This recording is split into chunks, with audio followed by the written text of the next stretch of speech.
I've come to understand that baseball is a perfect metaphor for hope in a democratic society. It has to do with the rules of play, it has to do with the enforcement of these rules, it has to do with the certain nuances and grace notes of the game.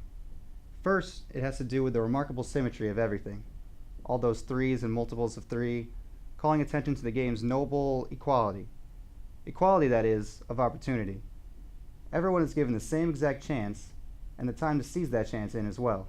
There's none of that scurry, none of that relentlessness that marks the other games. What I mean is, in baseball there's no clock. Everyone is given the same amount of time and the same amount of chances to seize that opportunity in. Down to the very last try, you could have the chance to turn your opportunity to your favor. And to make sure everything remains fair, justices are arranged around the park to witness and assess the play. And if a justice errs, an appeal can be made. It's invariably turned down, but that's what makes the metaphor so right. Because even in the most well-meant of systems, error is inevitable.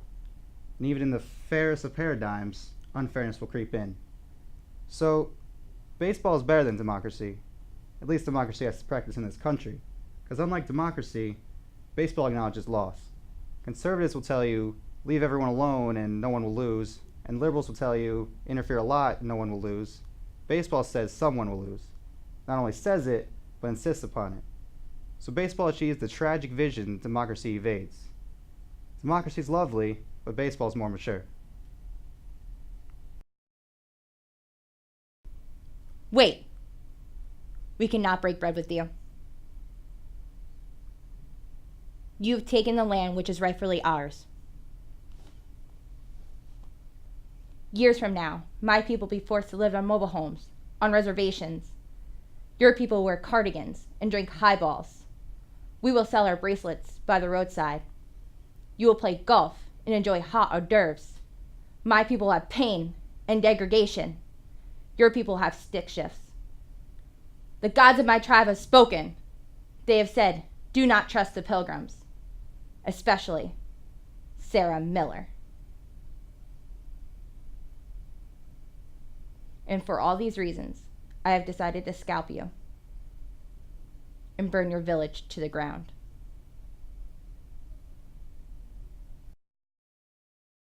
I don't understand you people. I mean, all these picky little points you keep bringing up, they don't mean nothing.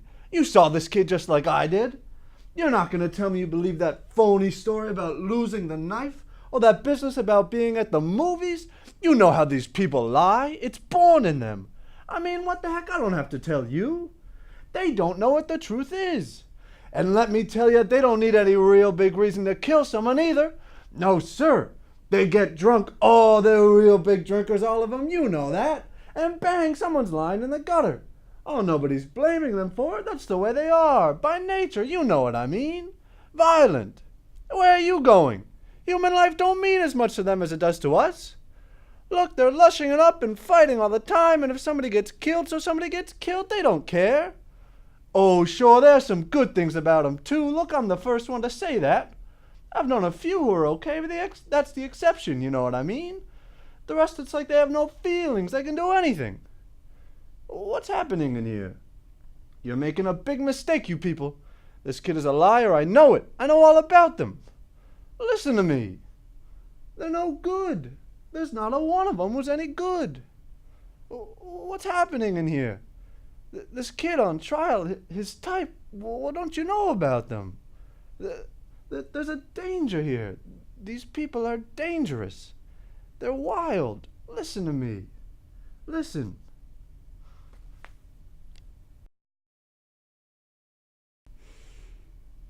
Donnie was a good bowler and a good man. He was one of us. He was a man who loved the outdoors and bowling. And as a surfer, he explored the beaches of Southern California from La Jolla to Leo Carrillo and up to Pismo. He died. He died as so many young men of his generation before his time. In your wisdom, Lord, you took him, as you took so many bright, flowering young men at Quezon, at Languedoc, at Hill 364. These young men died, and so would Donnie who loved bowling. And so, Theodore Donald Carabatzos, in accordance with what we think your dying wishes might well have been, we commit your final mortal remains to the bosom of the Pacific Ocean, which you love so well. Good night, sweet prince.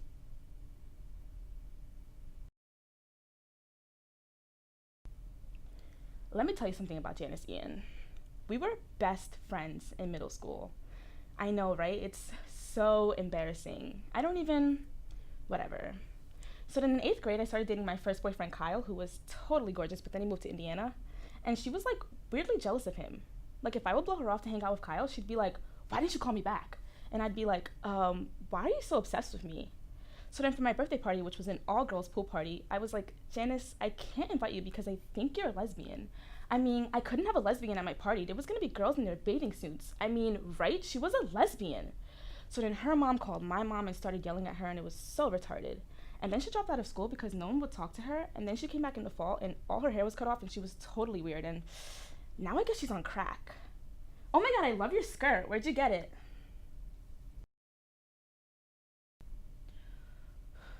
On our very first day at Harvard, a very wise professor quoted Aristotle. Law is reason free from passion. Well, no offense to Aristotle, but in my 3 years at Harvard, I've come to find that passion is a key ingredient to the study and practice of law and of life. It is with passion, courage of conviction, and strong sense of self that we find our next steps into the world. Remembering that first impressions aren't always correct. We must always have faith in people. And most importantly, we must always have faith in yourself. Congratulations, class of 2004. We did it.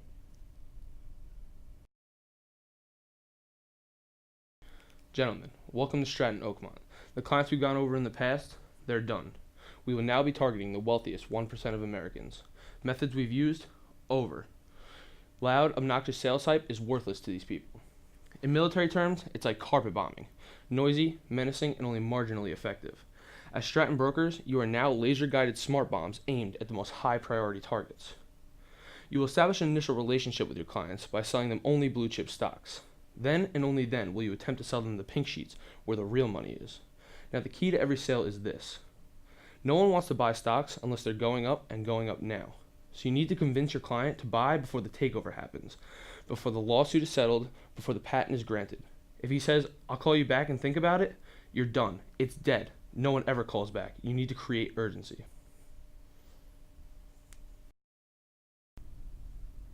This morning, a bird woke me up.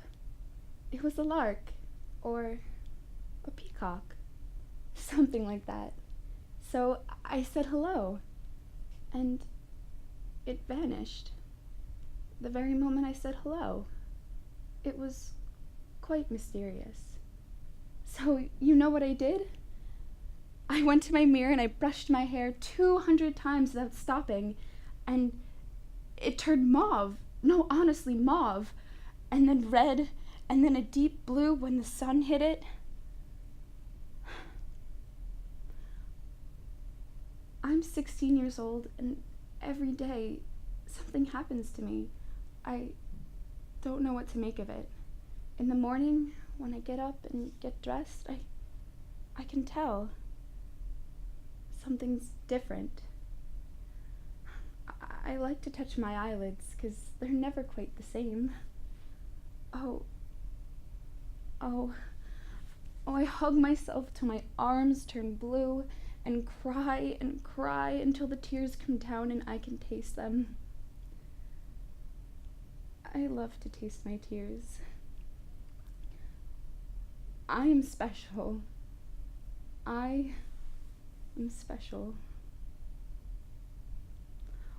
Please, God, please, don't let me be normal.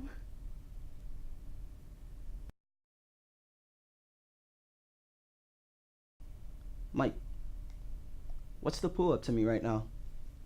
What's it up to? What is it? $300? Is that it? 300? I'm a school teacher.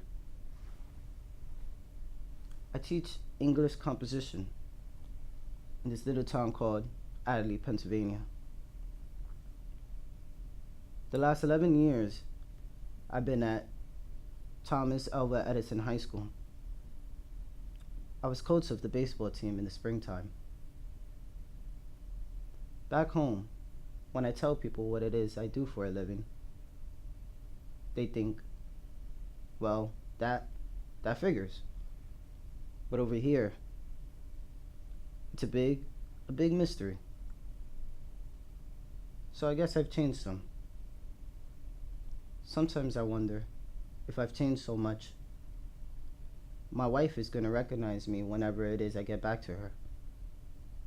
And if I'll be able to tell her about days like today. Ryan. I don't know anything about Ryan. I don't care. Man means nothing to me. It's just a name. But what if, going to Ramel and finding Ryan to get him home, if that earns me the right to get back to my wife, well then that's my mission. You want to leave? You want to go off and fight the war? All right, I won't stop you. I just know I haven't put in the paperwork. I just know for every man I kill, the further away from home I feel. No, you listen. You turn out to be exactly who I thought you were. I never pretend to be somebody else. It's been me all along, and it was me who's hurt in front of everybody. Look, I didn't came here to yell at you, okay? I came here to tell you that I know what it feels like to be afraid to show who you are. I was, but I'm not anymore. And the thing is, I don't care what people think about me because I believe in myself, and I know that things are going to be okay. And even though I have no family, no job, and no money for college, it's you that I feel sorry for. I know that guy who sent those emails is somewhere inside of you, but I can't wait for him because waiting for you is like waiting for rain in this drought. Useless and disappointing.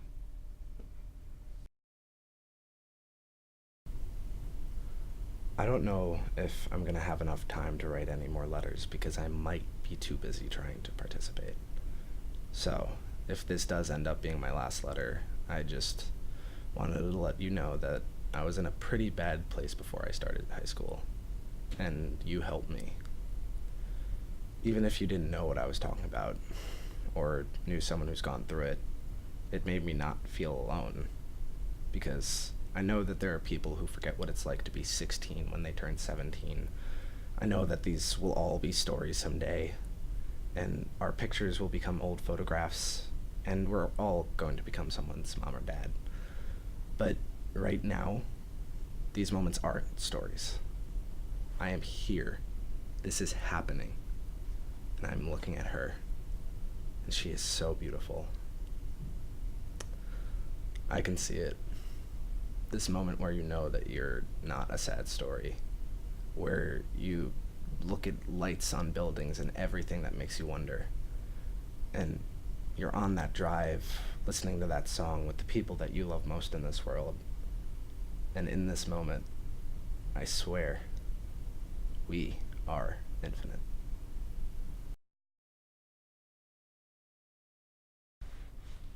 Mike, what's the pulling me up to again? What is it, $300? Is it 300? I'm a school teacher. I teach English composition. It's a little town called Adley, Pennsylvania. Last 11 years. Coach of the baseball team in the springtime. Back home, when I tell people what I do for a living, I think, well, that figures. But here it's a big mystery. So I guess I've changed some. Sometimes I wonder if I changed so much that my own wife recognized me whenever it is I get back to her. And how I'll be able to tell her about days like today. Now, Ryan, I don't know anything about Ryan. I don't care. Man means nothing to me. It's just a name. But if going to Ramel and finding him so he can go back to his home, if that earns me the right to get back to my wife, well, then that's my mission. You want to leave, go off, fight the war? Oh, I won't stop you. I'll even put in the paperwork. But just know, every man that I kill, the farther away from home I feel. I'm sorry. I don't want to be an emperor. That's not my business. I don't want to rule over or conquer anyone. I should like to help everyone if possible. Jew, Gentile, black man, white. We all want to help one another. Human beings are like that. We want to live by each other's happiness and not by each other's misery. We don't want to hate or despise anyone, for in this world there is room for all, and the good earth is rich and can provide for everyone. The way of this life can be free and beautiful, but we've lost our way. Greed has poisoned men's souls, has barricaded the world into hate, has goose-stepped us into bloodshed and misery. Our cleverness has made us hard and unkind. We have developed speed, but we've shut ourselves in. More than machinery, we need humanity. More than cleverness, we need kindness and compassion. Without these qualities, life will be violent, and all will be lost. General Kenobi, years ago you served my father in the Clone Wars. Now he begs you to help him in his struggle against the Empire. I regret that I am unable to present my father's request to you in person, but I'm afraid my ship has fallen under attack, and my mission to bring you to Alderaan has failed. I've placed information vital to the survival of the rebellion into the memory systems of this R2 unit. My father will know how to retrieve it. You must see this droid safely delivered to him on Alderaan. This is our most desperate hour. Help me, Obi-Wan Kenobi. You're my only hope.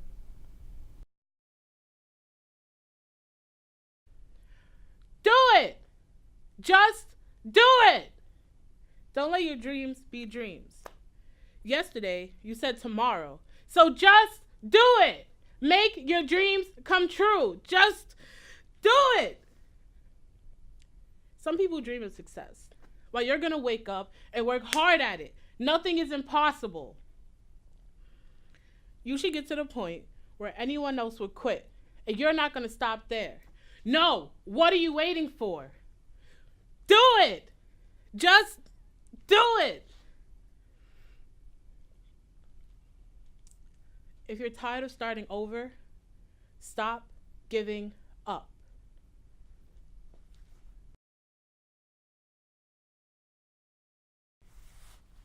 Do you read the Bible, Brett? There's this passage I got memorized. Sort of fits the occasion. Ezekiel 25:17.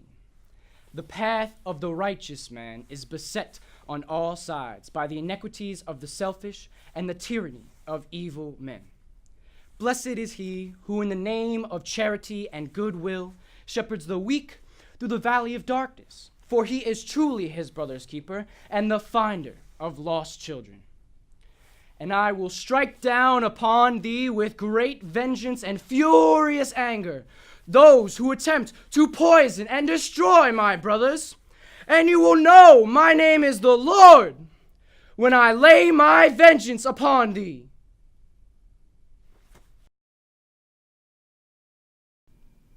I thought this city would be a perfect place where everyone got along and anyone could be anything. Turns out, life's a bit more complicated than a slogan on a bumper sticker. Real life is messy. We all have limitations, we all make mistakes.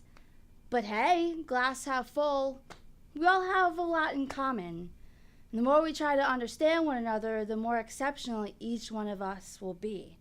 But we have to try. So no matter what kind of person you are, I implore you, try. Look inside yourself and recognize that change begins with you.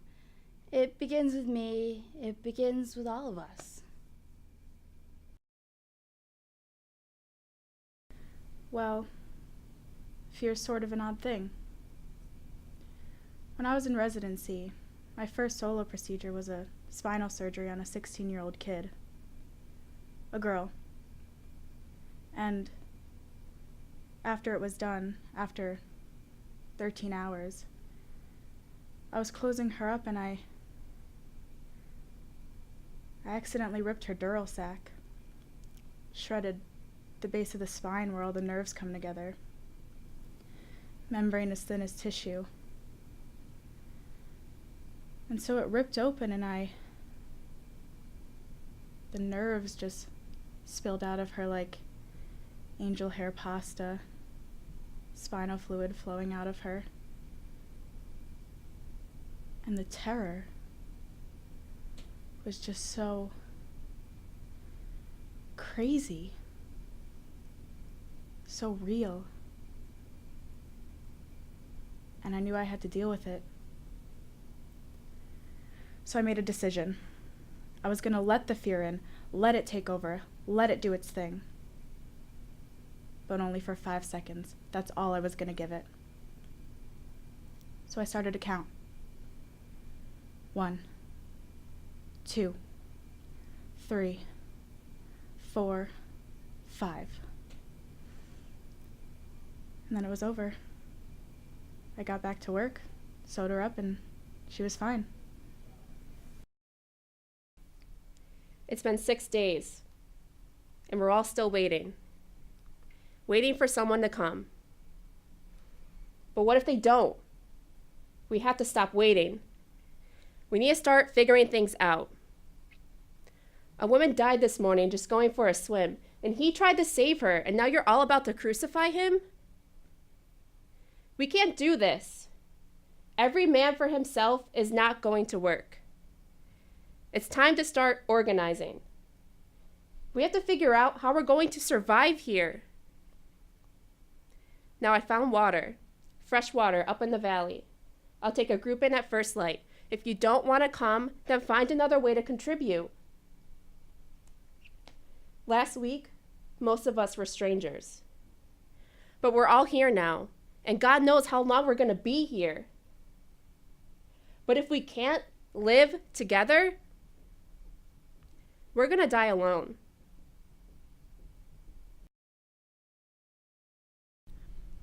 Took this VOTEC class in high school, woodworking. I took a lot of VOTEC classes because it was just like a big jerk off. But this one time I had this teacher, name of Mr. Pike. I guess he was like a Marine or something before he got old, hard of hearing. My project for this class was to make this wooden box, just like a small, like a box, to put stuff in. So I wanted to get this thing done as fast as possible. I figured I could cut classes for the rest of the semester, and he couldn't flunk me as long as I, made the thing. So I finished it in a couple of days, and it looked pretty lame, but it worked, for putting stuff in or whatnot. And when I went to show it to Mr. Pike for my grade, he looked at it and he said, "Is that the best you can do?" And at first I thought to myself, hell yeah, bitch, now give me a D and shut up so I can go blaze one with my boys. I don't know, maybe it was the way he said it. Like, he wasn't exactly saying it sucked. He was just honestly asking me, is that all you got? And for some reason, I thought to myself, yeah, man, I can do better. So I started from scratch. I made another, and then another, and by like the end of the semester, by box like number 5, I had made this thing. It was beautiful. You should have seen it. I made it out of Peruvian walnut with inlaid zebra wood. It was fitted with pegs, no screws. I sanded it till it was as smooth as glass. I even dipped all the wood in tung oil so it was rich and dark. It even smelled good too. Like you just stick your nose in it and breathe in. It was perfect. I gave it to my mom. I didn't give the box to my mom. I traded it for an ounce of weed.